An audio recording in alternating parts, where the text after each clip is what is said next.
রাজশাহী মহানগর বিএনপির অভ্যন্তরীণ দ্বন্দ্ব এখন প্রকাশ্যে।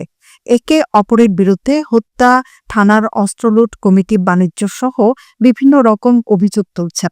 দখলবাজ চিহ্নিত সন্ত্রাসী ও ভূতপূর্ব আওয়ামী লীগারদের সমন্বয়ে গঠিত রাজশাহী মহানগর ও ওয়ার্ড কমিটি বাতিল, নিয়ম বহির্ভূত শোকজ ও বহিষ্কার এবং যুবদলের সিনিয়র যুগ্ম আহ্বায়ক রুহুল আমিন বাবলুর বাড়িতে আগুন ও ভাঙচুর করা বিএনপির নেতাদের দল থেকে বহিষ্কার ও গ্রেপ্তারের দাবিতে বিক্ষোভ সমাবেশ মিছিল করেছে বিএনপি ও সহযোগী সংগঠনের ত্যাগী নেতারা।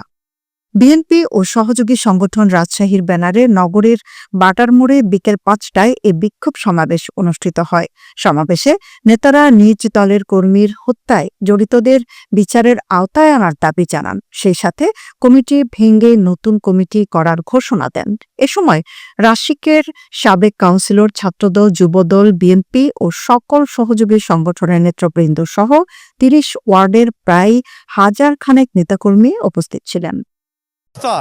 এই দাবিটা আমাদের তারেক জিয়ার কাছে। আমরা সেন্টারের নেতাদেরকে এই ৩-৪ বছর ধরে বলে বলে আমরা পারিনি। এখন আমাদের দাবি হলো তারেক জিয়ার কাছে।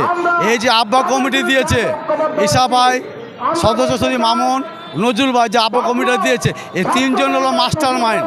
যত আওয়ামী লীগ, ছাত্রলীগকে তারা ওয়ার্ডে ওয়ার্ডে ঢুকিয়ে তার কমিটি করে সামনে একটা কাউন্সিল দিতে চাচ্ছে। এবং রাজশাহী শহরে ২-৪টা মার্ডার হয়েছে, সব এদের মাধ্যম দিয়ে মার্ডার হয়েছে।